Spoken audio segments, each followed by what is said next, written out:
కృష్ణా జిల్లాలో టీడీపీకి దూరంగా ఉంటున్న సీనియర్ నాయకులు. ఒకప్పుడు జిల్లా వ్యాప్తంగా ఎంతో బలంగా ఉందని భావించిన టీడీపీ కృష్ణా జిల్లాలో క్రమక్రమంగా పట్టు కోల్పోతుంది. రాజధాని ప్రాంతంగా ప్రకటించినప్పటి నుంచి పార్టీ తీవ్ర క్రమక్రమంగా వ్యతిరేకత ఏర్పడుతుంది. జగన్ ప్రభావం జిల్లాపై పెరగడం, ఫిరాయింపు రాజకీయాలతో ప్రభుత్వంపై వచ్చిన వ్యతిరేకత, వైఎస్ఆర్సీపీకి పెరుగుతున్న ఆదరణ, రాజధాని భూసేకరణపై వచ్చిన వ్యతిరేకతలు ఫలితంగా పార్టీకి మద్దతు ఇచ్చేవారు, కనీసం ఆరోపణలు వచ్చినప్పుడు ఖండించేవారు లేకపోయారు. వీరిలో మొట్టమొదటిగా చెప్పుకోవాల్సింది TDP MLC BV Rajendra Prasad. ప్రతిరోజు ఏదో ఒక ఇష్యూతో మీడియాలో కనిపించేవారు. తర్వాత వార్ల రామయ్య, ఆయన కూడా ఇటీవలే పెద్దగా స్పందించట్లేదు. అలాగే గన్నవరం ఎమ్మెల్యే వల్లభనేని వంశీ కూడా పార్టీ కార్యక్రమాలు దూరంగానే ఉంటున్నారు.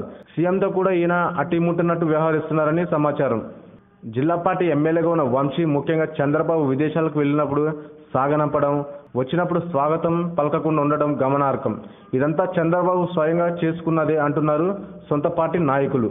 మాట మీద నిలబడకపోవడం, లోకేష్కి పెద్దపీట ఇవ్వడం, అంతులేని అవినీతి కారణంగా తరతరాలుగా పార్టీకి కమ్ము కాసేవారంతా న్యాయమంత్రంగా వ్యవహరిస్తున్నారని పుకార్లు వినిపిస్తున్నాయి. ప్రస్తుతం పరిస్థితులపై టీడీపీ అగ్రనాయకత్వం ఆందోళన వ్యక్తం చేస్తున్నట్లు కనిపిస్తుంది.